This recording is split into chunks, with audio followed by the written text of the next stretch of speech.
वो जी उठा, मुर्दों में से जी उठा। गुज़िश्ता कई हफ्तों में पड़े गए वाक़यात के बावजूद मैं इस बात की तवक्को नहीं कर रहा था। जब तुम अंबिया के जरिए से किए गए अल्लाह के वादों के बारे में सोचते हो तो क्या उनके सच साबित होने के लिए कोई और जरिया हो सकता है? तो क्या इस तरह ईसा मसीह ने गुनाह का खात्मा किया और अब वो अबद तक बादशाह के तौर पर जिंदा है? सलीब पर सही, और अब हमें मुकम्मल माफी और नई जिंदगी अता करने के लिए वो अब तक हमारे साथ हैं। वो सब कुछ जो हजरत आदम और बीबी हवा ने बाग में खोया था, वो सब कुछ हजरत ईसा ने जीता और हमें वापस दिला दिया। जैसा महमूद ने कहा, अल्लाह की तरफ से एक कामिल इब्तिदा इंसान का अलमनाक बिगाड़, मसीह में अल्लाह की रिहाई का मंसूबा निजात और फिर हमेशा हमेशा खुश रहना। अल्लाह की मोहब्बत और रहम की एक मुकम्मल दास्तान। अब हजरत ईसा कहाँ हैं? इंजील शरीफ बताती है कि बतौर बादशाहों के बादशाह वो रब्बुल इज्जत के दाहिनी तरफ तक नशीन है और उनकी सल्तनत का कोई आखिर नहीं।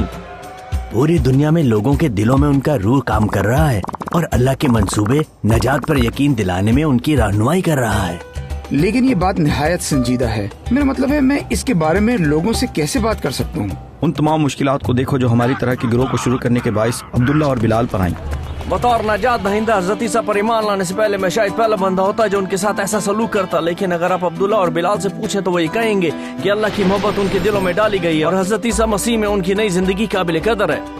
हाँ भाई, अल्लाह की मोहब्बत से हमेशा तक वाकफियत। मुझे इस बात का बिल्कुल भी अंदाजा नहीं था कि ये सब कुछ कैसा महसूस होता है। बस ईमान लाऊं फिर अपनी जिंदगी बसर करना शुरू कर दूं।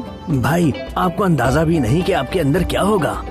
मसलन क्या होगा? सबसे पहले अल्लाह का खौफ दूर हो जाता है जो आपको हमेशा से है, यानी अंदर की वो चीजें जो दरअसल आप किसी को बता नहीं सकते। ये अदम तहफ़्फ़ुज़ कि लोग आपके बारे में क्या सोचते हैं, सच्ची खुशी हासिल करने की कोशिश में कुछ भी करते रहना, यहाँ तक कि मरने का खौफ भी दूर हो जाता है। जब आप हजरत ईसा पर ईमान लाते हैं तो सब कुछ तब्दील हो जाता है। मैं नहीं जानता कि ऐसी हालत को क्या कहा जाता है। ये इस तरह है जैसे अल्लाह सुब्हान व तआला के जलाल के लिए जिंदगी गुजारने के लिए आपको इत्मीनान से भरा नया दिल मिल जाता है। मुझे तो यूँ महसूस होता है कि मैंने अभी से अल्लाह की अबदी जिंदगी का तजुर्बा करना शुरू कर दिया है।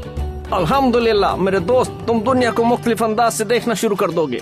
वो कैसे? मसलन मेरे भाई, लड़कियां और सिर्फ लड़कियां। मुझे गलत न समझना, अभी भी मैं अल्लाह का शुक्रगुजार हूँ कि जिस तरह वो औरतों को बनाना चाहता था उसने बिल्कुल वैसा ही बनाया। लेकिन अब ख़वातीन के बारे में सोचने का मेरा अंदाज बिल्कुल ही तब्दील हो गया है। मैं आपको बताना चाहता हूँ कि अब मैं शादी के बगैर ही अबदी शादमानी का तजुर्बा कर रहा हूँ। मैं मज़हबी कामों के जरिए अल्लाह ताला की माफ़ी हासिल करने की कोशिश कर रहा था। जिस चीज को मैं पाकीज़गी समझता था वो दरअसल गुरूर था। मैंने ये भी महसूस किया कि इबादत कुछ मखसूस इबादती रसूमात अदा करने का नाम नहीं है। मेरे लिए हज़रत ईसा के बताए हुए कामों पर भरोसा करना ही इबादत है। तो फिर अमली तौर पर अगला कदम क्या होना चाहिए? आए हम वो हवाला पढ़ते हैं कि जी उठने के बाद हजरत ईसा ने अपने शागिर्दों से क्या कहा। मत्ती 28 बाब और हम आयत 18 से आखिर तक पढ़ेंगे।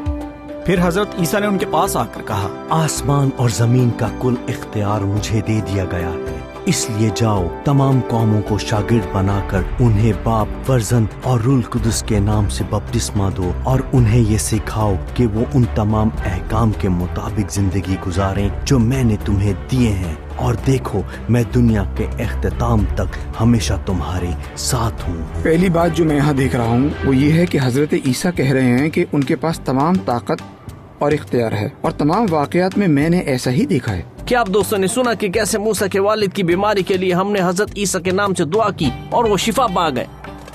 जैसे कि हजरत ईसा ने कहा, सारे इख्तियार का मतलब है मुकम्मल इख्तियार। सब लोगों ने सुना था कि कैसे मूसा के वालिद बेहतर हो गए। ये आयत बपतिस्मा के बारे में बताती है। ये क्या माजरा है? ये एक रस्म है जो हजरत ईसा ने हमें दी, ये जाहिर करने के लिए कि हम मसीह के साथ मर चुके हैं और हम गुनाह के एतबार से भी मर चुके हैं, पानी के अंदर जाने के जरिए। फिर अल्लाह ने हजरत ईसा को जिंदा किया और हमें भी हजरत ईसा के साथ जिंदा करता है और हमारे गुनाहों को धो डालता है ताकि हम नई जिंदगी बसर करें। क्या इसका मतलब है कि मुझे अपना खानदान छोड़ना पड़ेगा, अपना रहन सहन और अपना नाम भी तब्दील करना होगा? नहीं, इसका मतलब है कि आप हजरत ईसा के मरने और जी उठने पर उस पर ईमान रखते हैं। आपने अपनी जिंदगी में बतौर बादशाह उसे तस्लीम कर लिया है और बतौर निजात दहिंदा उस पर ईमान लाकर उसमें नई जिंदगी हासिल कर चुके हैं। ये देखो, ये उस वक्त की वीडियो है जब मैंने बपतिस्मा लिया। मूसा? हाँ, अब्दुल्ला ने मूसा को बपतिस्मा दिया और फिर मूसा ने मुझे बपतिस्मा दिया। फिर अली ने मुझे बपतिस्मा दिया और मैंने बिलाल को बपतिस्मा दिया। लेकिन जो हजरत ईसा ने बपतिस्मा देने के बारे में कहा उसके बारे में क्या ख्याल है? इसलिए जाओ तमाम कौमों को शागिर्द बनाकर उन्हें बाप, फर्जंद और रूहुल कुद्दस के नाम से बपतिस्मा दो। ये वो बात है जो लोग नहीं समझ पाएंगे। आप उन्हें बाप, फर्जंद और रूहुल कुद्दस के बारे में कैसे समझाएंगे? जैसा कि मैं चंद माह पहले किया करता था, मैं इसको मुकम्मल तौर पर रद्द नहीं करता, लेकिन मैं अभी भी इसके बारे में मुकम्मल तौर पर नहीं समझ पाया। मैं भी नहीं, सिर्फ पहले से थोड़ा ज्यादा। जो कुछ भी आप समझे हैं उनको कैसे बयान करेंगे? जैसा कि हम जानते हैं हजरत ईसा अल्लाह का कलाम है और कलाम हमेशा से अल्लाह के साथ रहा है और जाहिर है कि उसका रूह भी हमेशा उसके साथ रहा है। यहाँ पर यह लिखा है कि उनको बाप, फर्जंद और रूह कुदस के नाम में। क्या आप अल्लाह को उसके कलाम के बगैर तस्वुर कर सकते हैं? बिल्कुल नहीं। उसकी रूह के बगैर? बिल्कुल नहीं। दुरुस्त कहा। अल्लाह सिर्फ एक है। अल्लाह ने अपने कलाम और रूह के जरिए अपने आप को जाहिर किया और जैसे जैसे हम इकट्ठे आगे पढ़ेंगे हम अल्लाह की फितरत के बारे में मजीद सीखेंगे। मुझे कुछ समझ आ रहा है। अल्लाह की ये मर्जी नहीं कि क़यामत से पहले हम उसके जलाल को समझें। हमें अपनी मेराज को हासिल करना है और फिर हमेशा खुशी के साथ जिंदगी गुजारना। जो पहला काम हम करेंगे वो है बपतिस्मा। इससे हम जाहिर करते हैं कि पुरानी इंसानियत मर चुकी है और नई जिंदगी के लिए मेरे अंदर नई इंसानियत जिंदा हो चुकी है। और फिर क्या? एक और बात जो मैंने अब्दुल्ला से सीखी कि हमारे तमाम सवालों के जवाब अल्लाह के कलाम में मौजूद हैं। हजरत ईसा ने फिर अपने शागिर्दों को क्या कहा? उन्हें सिखाओ कि वो तमाम अहकाम के मुताबिक जिंदगी गुजारें जो मैंने तुम्हें दिए। यहाँ पर हजरत ईसा क्या कह रहे हैं? शायद वो ये कह रहे हैं कि उन्होंने अपने शागिर्दों को सिखाया था कि ये नई जिंदगी किस तरह की दिखाई देगी। शागिर्दों की तरह हमें भी नई जिंदगी के बारे में सीखना है ताकि हम वो गुजार सकें। हाँ मेरे दोस्त, इसीलिए हम हर हफ्ते खानदान की सूरत में इकट्ठे होते हैं ताकि अल्लाह के कलाम का मुताला करें और फिर हम मिलकर उस पर अमल करें और दूसरों को भी बताएं। अभी भी दूसरों को इस बारे में बताना बहुत मुश्किल लगता है। भाई मैं समझता हूँ, पहले मैं किसी को बताने से डरता था। हजरत ईसा ने आखिरी बात क्या कही? और देखो मैं दुनिया के आखिर तक हमेशा तुम्हारे साथ हूँ। हजरत ईसा जानते हैं कि हमें मुश्किलात का सामना होता है, ख़ुसूसन जब हम उनके साथ मिलकर अल्लाह का मंसूबा दूसरों को बताते हैं, लेकिन हमारी मदद के लिए हजरत ईसा हमारे साथ हमेशा होते हैं। जैसे कि मूसा, अब्दुल्ला और बिलाल हमारी तरह खुद भी ग्रुप शुरू कर रहे हैं। बिल्कुल दुरुस्त। और उन ग्रुप्स ने मजीद और ग्रुप्स शुरू कर दिए। इन आयात में हजरत ईसा हम सबको बुलाते हैं कि ग्रुप शुरू करें।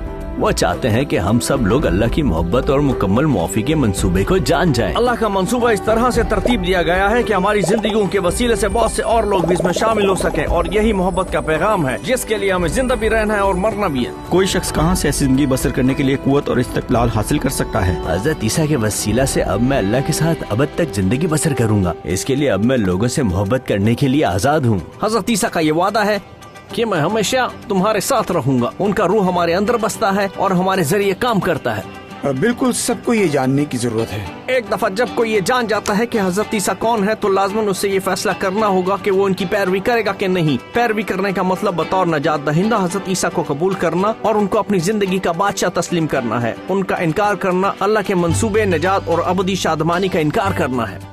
मैं उनकी पैरवी करना चाहता हूँ। मुझे और तारिक को अभी बपतिस्मा लेने से कौन सी चीज रोक सकती है? अगर तुम ईमान लाए तो कोई भी चीज तुम्हें नहीं रोक सकती। मैं ईमान रखता हूँ। मैं ईमान रखता हूँ। पानी कहाँ है?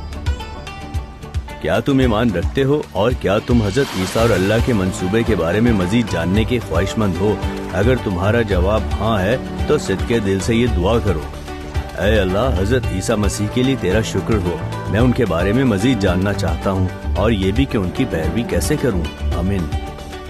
इन दोस्तों ने मिलकर बहुत ही जबरदस्त बात सीखी और अब आपकी बारी है। यहाँ पर क्लिक करें और हजरत ईसा के बारे में मजीद जानिए। हमसे राब्ता करें और इस तरह आप खुद से इंजील शरीफ का मुताला कर सकते हैं।